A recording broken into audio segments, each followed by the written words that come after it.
Hello, everyone. Thank you so much for checking out this video here on Shows, Style, and Spirit. I am Ebony, and I want to talk about some things that I noticed from some of the scenes, some of the clips of Love and Marriage Huntsville. I think that this season, I know that in the beginning it felt like, are they trying to make Ken and Latricia or Ken and Trisha kind of like the face of LAMH? Then it was like, is Letitia expected to be like the influencer of the show?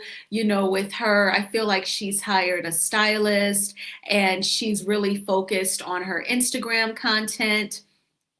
But I really think that those were just like minor noticeable changes. I really think that this current season is meant to be this redemption season for Destiny. And I think that it is at the cost of Tisha, and I think that it is at the cost of Nell. Now, before we get into some things that I want to talk about that I've noticed, I ask that you please hit the like button on this video and please subscribe to the channel if you had already done so. Everything that I'm saying in this video is alleged and just my opinion, and the Copyright Act of 1976 says that my fair use commentary on these clips, they are allowed. Okay, so this first clip that I want to show, it is a conversation between Destiny and Nell. I don't want to give any front end commentary, so I'm just going to play the clip for you a couple of times, and then I'll get into my commentary. Here we go. I've seen it. Thank you. And the ladies have not. I know. And I know they play and they poke about you being a life coach and being a mentor, but you have been that for me. So it's hard for me seeing y'all have y'all battles when I know your heart, because I know you and I've seen you. I've seen you in all your power, but I haven't seen you since your mom died. It's hardened you. It's put a shell around you. And I want everybody to be able to see the woman that I love and I know. She's still there. Just not available to some people. I can see when I'm being played with.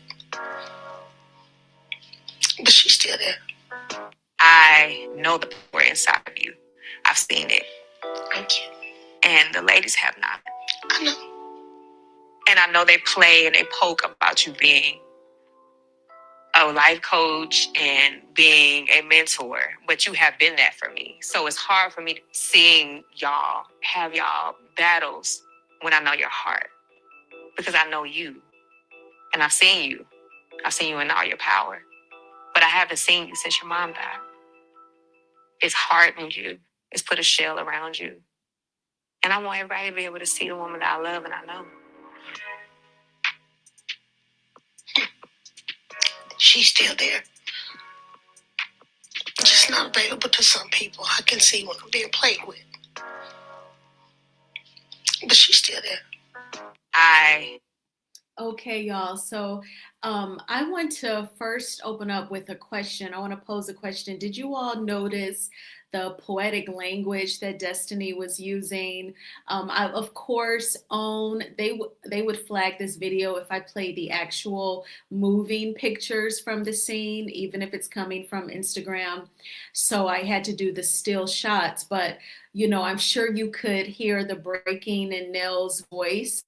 She was looking emotional in the scene. It was giving scripted reality.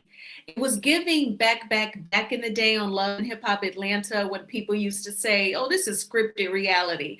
People used to say it about American Idol. It's giving like Beyond the Gates or Beyond the Fence. Like, it's giving a soap opera. They were even playing like some sappy music in the background. And I don't know, did she go back to school to study psychology, or is she getting like her counseling certificate?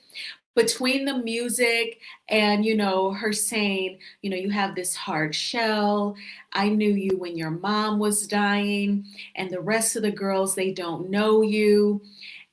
It feels like it's very convenient for Destiny to be this empath And she's so poetic about it, to where she's touching someone whom she said has a hard shell, and these walls just come crumbling down in one scene. Like Nell isn't like being like the typical hard ass who is really trying to fight their emotions because they don't want to get emotional with you. They are kind of like what you saw on Dance Moms when Abby would tell those little girls, "Oh, don't you cry. Don't you cry. Save your tears for the pillow." That's something a hard ass would say. So if you're saying that Nell is this hard shell person, she totally didn't fight it, baby. She was getting emotional in this scene. So I'm like, wow.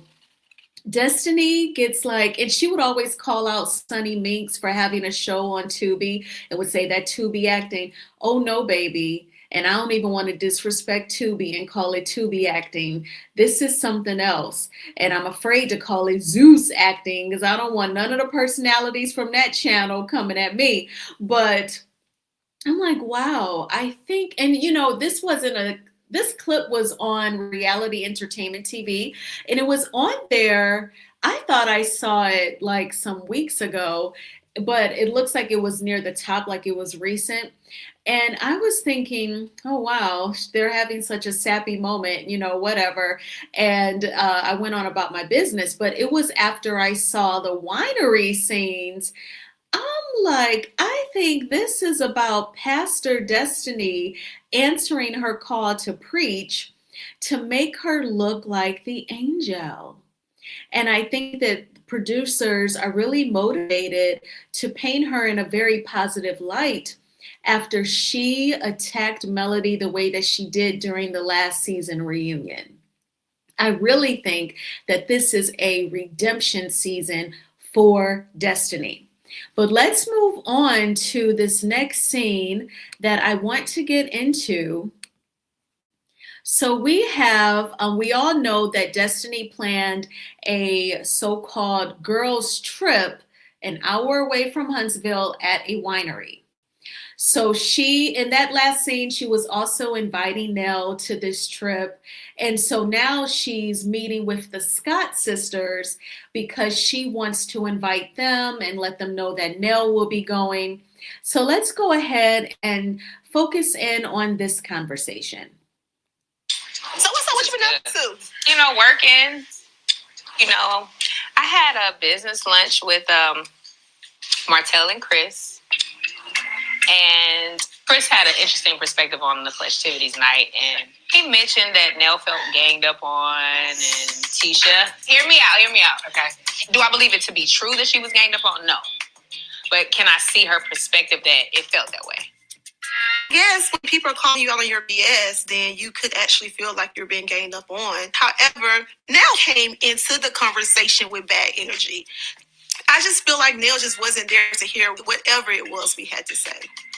Even if at the end of the day you felt as though 4 out of 5 people had things to say to you, it was because of what you were saying. And the energy you was giving. 3 out of 5. 1, 2, 3. What I say? It was 4. When she was hollering at me, you told her she was hollering at me. That's 4 out of 5. That's not ganging up on. That's accountability. Right. People were trying to hold her accountable. Now that's she says my she's point. ganging up. And no. I'm not negating that is the other side of the. You made my entire point. Can we talk about something else now? Cheers to that. Just saying. I don't know what Destiny's doing with this Nell situation. She 100% was in the 4 out of the 5 saying, you're hollering, you're yelling, calm down, chill out. Her response is, but I wasn't ganging up. I was holding her accountable. Well, we all was holding her accountable. That's the whole point of the conversation. The part that I hate is that the Nell that I know and have seen, y'all haven't got a chance to meet. I met Nell when her mom was dying. And so, I saw her in a different light, her praying for me in my marriage and, before I even got married, and her crying to me about not being able to make my wedding because her mom passed away a couple of days before. So, I seen another side of her. And since then, she's been kind of hard and, lashing out. And it's just kind of hard to be in this space because I give her more grace than most people, I guess. I try to, though, Destiny. Maybe she wants to show that side with you because, it is okay for Nell to be cool with you and whoever else and not be cool with me. I'm okay with that. I just don't want that energy because this group, like, both of y'all husbands do business with Chris. Like, we're bound to be around each other. So Nell's going to be around. I'm having a girls trip, and we're going to a winery, and all of the girls are invited. All of the girls? We're going to all be there. See what I'm saying? You said that very welcome, and she said all the girls. Yeah, because I really don't want to be around Nell. I'm really not here for a girls trip with Nell and the ladies, because hear what Nell said to Destiny about me and, my husband, and about this stupid interview that Martell did.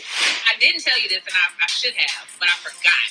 But when I met with her, she was like, she need not worry about my husband. She needs to worry about that girl on that video, on that tape. I ain't never got to worry about another woman, ever.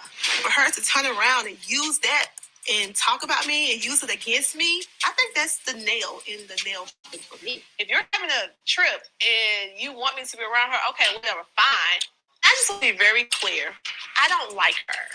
I don't like how she operates. I don't like how she moves. And I just don't like that type of person. I know Nell and Tisha are beefing, but Tisha has said way too many times that she could be in a room with someone that she doesn't get along with and still be an adult and be cordial. So I'm inviting the ladies to the winery because I really think that the ladies need to come together on a level where there's no husbands, there's no kids, there's no business. So let's have a good time.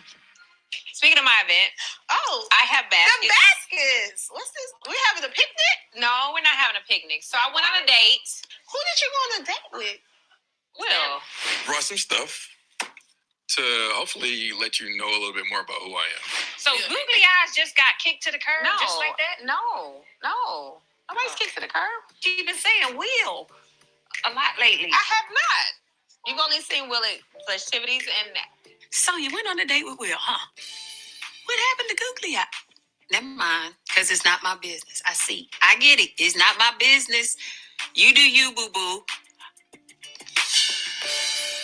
Will? Is that the only person you Googly Eye? Back to the basket. So in the basket, what I would like for you ladies to do is find small items from your home. You don't have to go out and get things that are sentimental and important to you. Put them in the basket, and we're going to talk about it to get to know each other a little bit more. It's like a show and tell. Are you saying you want us to get to know one another with the ladies? There's depth to all of us. There's parts of us that all of us don't know. I think we know each other well, but then there's Trish, there's Nell. Although I'm excited to learn something about the ladies, I'm done with Nell. I'm done with that relationship. Bye. Thank you, and we're gonna have a good time. Don't forget your basket. Okay, Destiny, I'm about to go, so I gotta go get my kids from school. But I need for you to stay because you gotta get the tab. Uh-oh. How the hell I get the tab at your restaurant? That's your party. You know what? Make sure she pays for all of us. Okay, bye, Destiny. Love you. Bye. I'm so sick of them. You better put that on Marcel's tab. So what's up? What you been up to? Work. Okay, y'all. I took some notes. I do want to say towards the end, we saw where Kimmy had questions about Destiny going out with Will. Will is the guy who's friends with Ken, and when he had a picnic with Destiny, he told her that he had 4 kids by 4 different women. This is the type of guy that you run from. But what I want to mention is Kimmy seemed intrigued that Destiny was juggling a couple of guys, Will and a guy who was her bodyguard at an event that is like the godson to Nell, okay? We know that Destiny was fake dating Lance. I think it was more real on Lance's end, but in any event, Kimmy seemed intrigued. Kimmy is giving that she misses dating. She misses being able to date.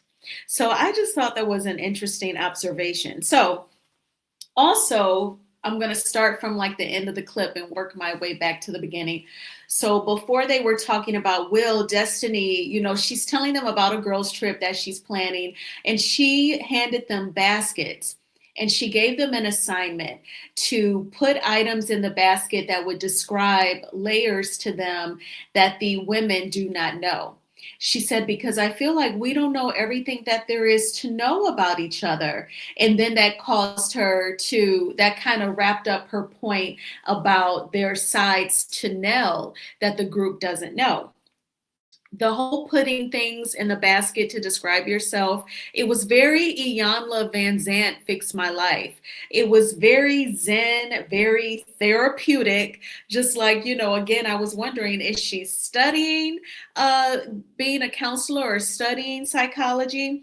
So I really think that it is about showing Destiny as this empath and this peacemaker, the glue of the group, very much so the opposite of when she would interact with Melody. And I get that Melody Cherie is not on the show, but it will always be foul to me. It will always be unfair, imbalanced, inappropriate, and just wrong for the gang up, because anyone in their right mind would walk away from a situation as well that causes you to be in such a negative space over and over with people who are ganging up.